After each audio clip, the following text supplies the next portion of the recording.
So I took all the guardrails off and let the language be what kids spoke, let the racism just sort of be what it was. And, the way that we would normally sort of construct a book like that now, it would be almost neutered of all of this. Do you like books? I'm outlining a new writing project. Who wrote this book? Read it. Reread it. Sometimes I'd write something. What are you writing? Have you written anything lately? I'm Amanda Stern, and this is Bookable. On today's show, we're going home again.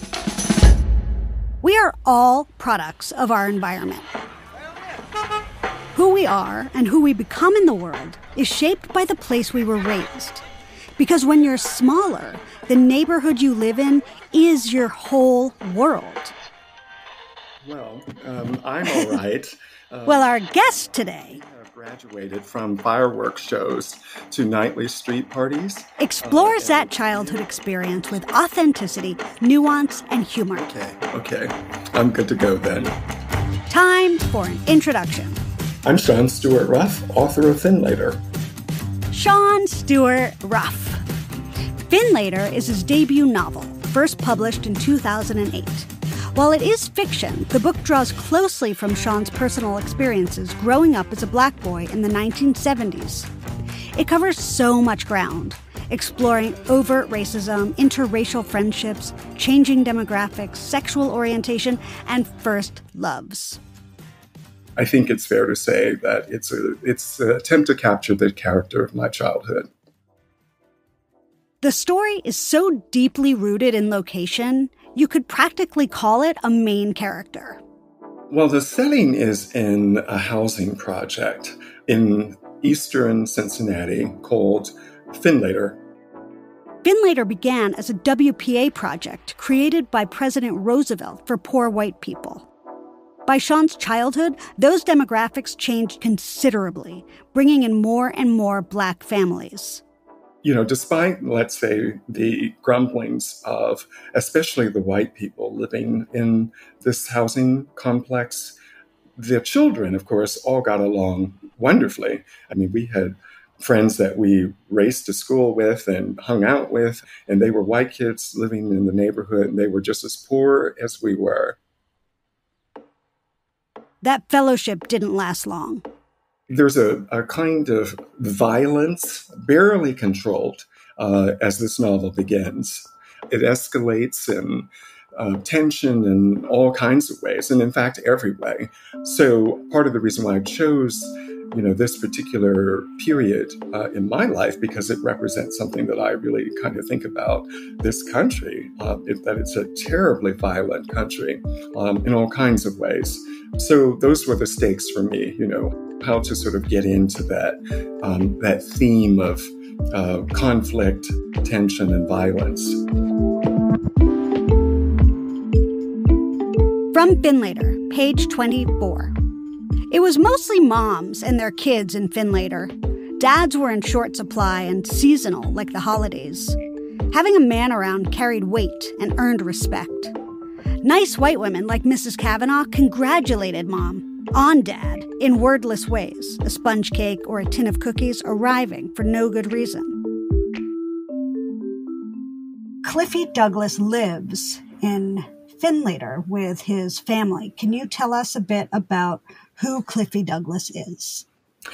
Well, he is an 8th grader who has been bumped up a grade after having been discovered by a new administrator at the school who sort of basically plucks Cliffy out of a dance class where the black kids were basically corralled. So he is 13 going on 14 in this novel. He comes from a family of a mother and 2 brothers at that point. So the novel begins with the introduction of the 5th person.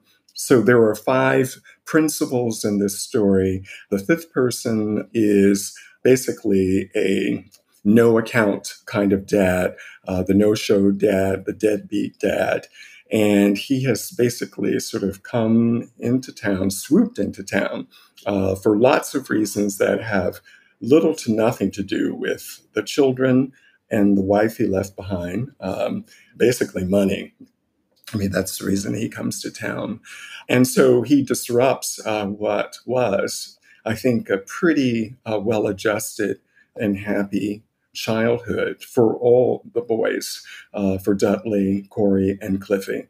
So Cliffy isn't just the only one who has this sort of standout experience, with this invasion, because that's what he thinks of it as. And as, not in the very beginning, I mean, that's what it, ultimately begins to feel like, that they have been invaded, taken over by, this force that none of them have any power over, including their mother, who is not at all shy to let everybody know just how much she loves this man. She's only loved him. And, the children have never seen her like this. Cliffy has never seen his mother like this. There is a man in the background. You never meet him in the novel, but Cliffy references him because this man is the kind of man that Cliffy thinks would have been a great father, because he was caring and loving, and he had money, and he meant well. He meant to sort of see the boys through. I mean, that was how he kind of viewed his relationship with this much, much younger woman. He was an older man. So there's a bit of betrayal that's sort of laid out early on in this novel that Cliffy doesn't really quite understand until he gets to know this person who is his father. From Finlater, page 143. Dad greeted us with the news that Mom was working extra. He usually never bothered to tell us what instructions she gave him for us. He'd been on his way for a snack, and we just happened to be there. He was in his usual getup of tight bikini underwear that scrunched his privates into a tomato-like ball. The imitation silk tank top, red in this case, mashed his nipples. The boys refer to their dad as Bikini Dad, which is funny, but it's also not so funny. It was he's very unsettling in a lot of ways. Can you talk a bit about why they call him Bikini Dad and what he does in the house, how he lounges around, and how he takes up space in the house? Yes, he kind of dominates the space. He basically turns the boys into servants. He runs around in bikini underwear or underwear and T-shirt, sometimes no T-shirt. He has clearly no, idea about raising children or anything. There's at one point, I think I kind of gloss over this description, but it's of the father going out to play with the boys, and he went out in platform shoes. And they're like playing toss or something. And the father runs a couple of times and is like, fuck this. And, he goes back into the house immediately. But so he has no connection to the boys as boys. Or fathering boys or fathering any kind of child. I mean, he's just a kind of a child. I mean, I think that, the German white lady calls him a man-child, and that's exactly what he is. So in the story, he really sort of provokes the boys. The younger boy is just so in love with his dad, the dad that is promising to take him to amusement parks and all this, that he does not care that he's been turned into a fetch-it boy. Cliffy is very suspicious of this. And the other boy is obviously, just really worked up over it, but almost incapable of resisting early on, because in a way, they're all trying to make their mother happy. Their mother, their big sister / mother, they want her to be happy. She tells them that she's tired of carrying the weight of all this on her shoulders. She needs their father specifically to help raise them, to turn them into good young men. But, she has clearly, fooled herself into thinking that's possible with such a man because he is the opposite of what, a good father is. I mean, clearly, Cliffy has a fantasy that he's projecting about his own father. And it isn't the person who showed up. It's definitely not Bikini Dad. It's a completely different kind of man, a noble man, a man like the man who, the mother was seeing before the father showed up.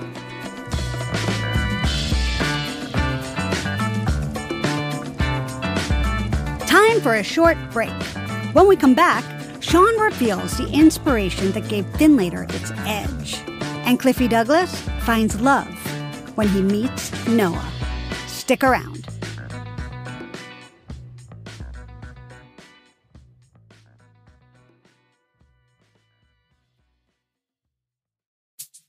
We want to tell you about another podcast you might enjoy. It's called Phoebe Reads a Mystery from Radiotopia. If you know the hit podcasts Criminal and This Is Love, you know the voice of host Phoebe Judge. The New York Times calls it implacable and oddly soothing. In Phoebe Reads a Mystery, Phoebe Judge simply reads one chapter from a classic mystery novel every single day. Agatha Christie, Sir Arthur Conan Doyle, Wilkie Collins, Anna Catherine Green, and now Bram Stoker's Dracula. Oprah Magazine says the show is the sonic equivalent of a day at the spa. You'll feel soothed afterwards. Check out Phoebe Reads a Mystery on Apple Podcasts or wherever you're listening right now.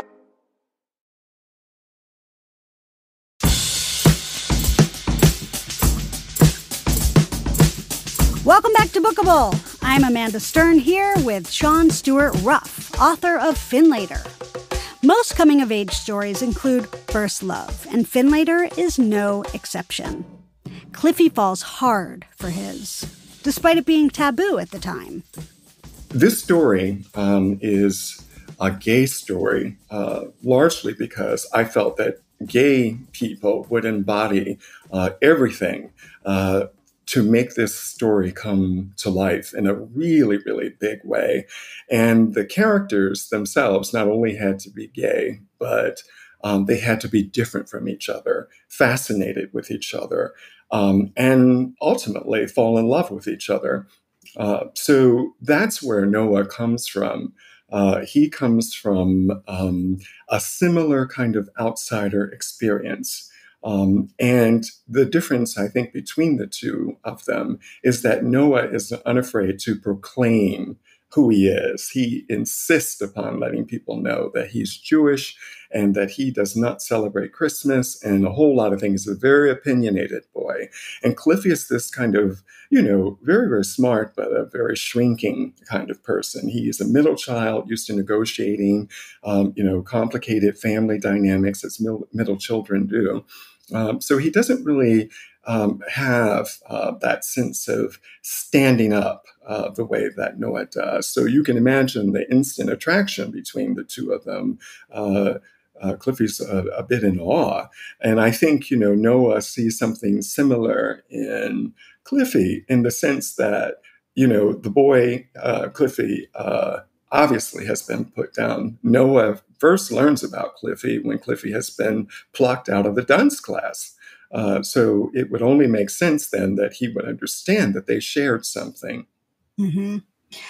When they meet because they're both wearing the same shirt, which is so perfect. I mean, that's exactly how 13-year-old people bond, over this shared superficialities.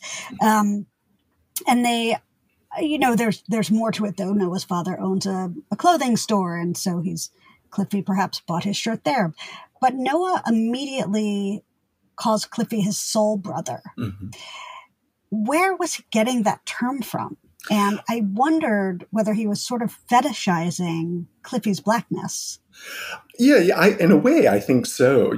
There's a handshake moment where Cliffy sort of is expected to know something, some kind of cool, coded black guy handshake, and he's a little confused by that. No, you're totally right. I mean, I think that sort of is the... if you will, the flirtation. And of course, Cliffy doesn't really understand what's happening at that point, but that is the initial flirtation, this sense that we belong together, we are brothers, whatever that means, soul brothers. I mean, whatever that means, black guys back then we would say that. well, I didn't say it, and I don't think my brothers did either, but, this would be, a phrase that you would hear in movies and so on. So, I think Noah, in lots of ways, was very enamored of Black culture. And you learn later in the story that Noah's father was as well. He has this store that you mentioned, and the people shopping there are Black mostly. So it's a very, sort of catered type of clothing in this store to a certain type of man looking for a certain type of style. Mm-hmm. But it's also this place where musicians pop in. And the father, Noah's father, that is, was a musician before his injuries in Vietnam. And so he loves these people and talks music with them and has this really strong bond with people from the area, which is the reason he holds on to this store. The store has no significance otherwise because it obviously isn't profitable. I mean, you learn that as well.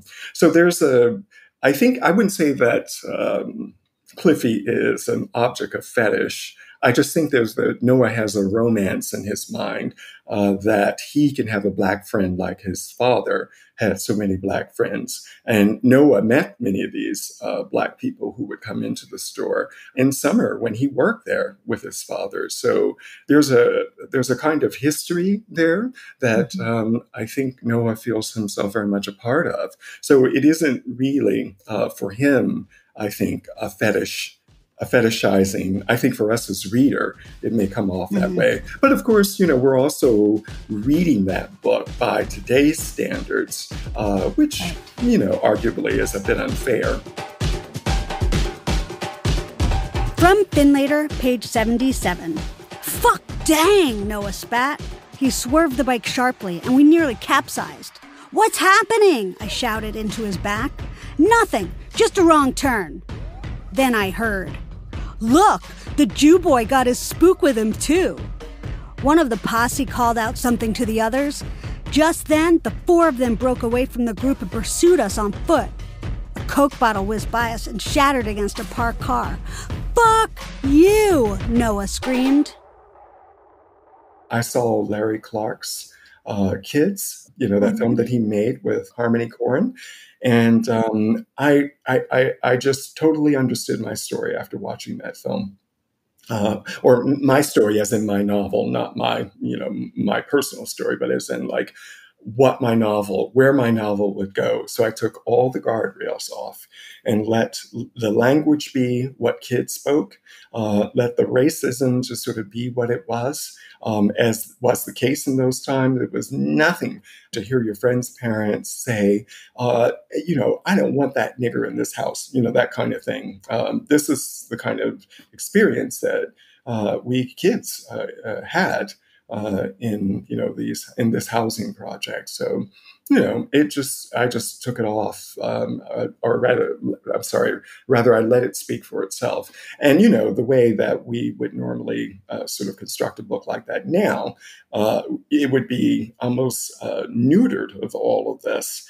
And that just was not possible. And again, this is why I struggled to figure out how to write this book. And I saw that film and I thought, that's how to write this book.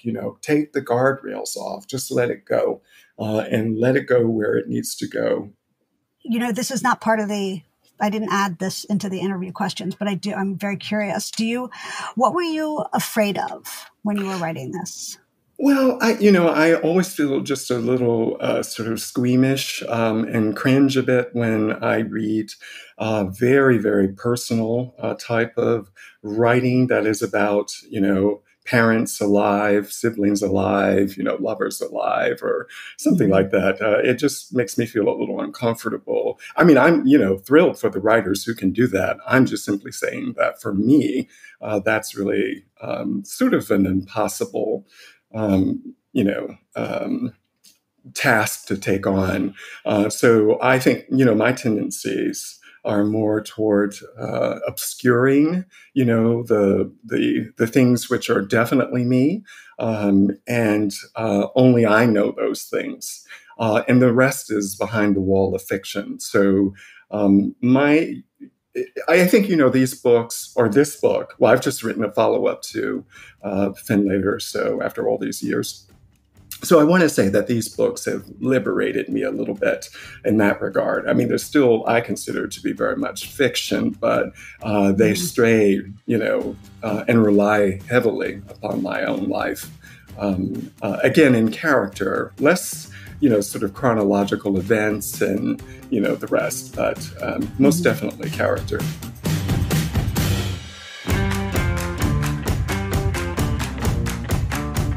Shawn Stewart Ruff, author of Finlater.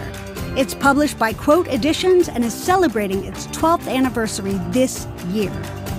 And did you catch that little tease buried in his last answer? That's right. Shawn is working on a follow-up to Finlater, and we cannot wait to read it. Bookable is a production of Loud Tree Media. I'm your host, Amanda Stern, 5 feet tall and still making short jokes. We're produced by me, Bo Friedlander, and Andrew Dunn, who also mixed and sound designed the show. Bo is Loud Tree's editor-in-chief. Find us on the web at bookablepod.com, and please subscribe and rate us 5 stars on Apple Podcasts or wherever you get your shows. That's one of the best ways for other listeners to find Bookable. And since Shawn is writing a follow-up about Cliffy and Noah, it was probably a good thing we had this chat to refresh his memory, because there were a few details I had to remind him of. Is that 2 or 3 or 4? I'm confused here. 4. It's the fifth. It's the fifth. Because that's right. Sorry. Thank you for correcting me. That's okay. I don't count very well. I just read it. You wrote this. You wrote this a very long time ago. I just finished it. So. Well, honestly, I had to reread it too because I don't really remember it. I've written so much since then. This is Bookable.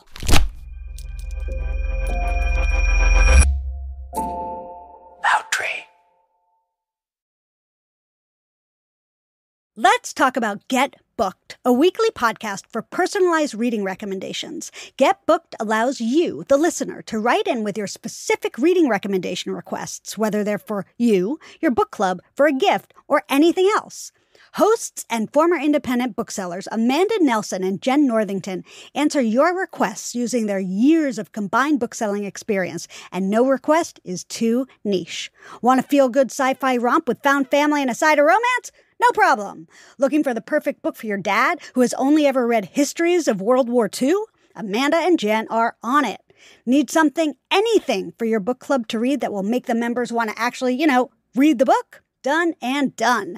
In addition to their weekly personalized reading recommendation show, Amanda and Jen give you bonus mini episodes every week where they sell you on one underrated book that they love in 10 minutes or less. Get Booked is brought to you by Book Riot, North America's largest independent book site. Get new episodes every Thursday on your podcatcher of choice.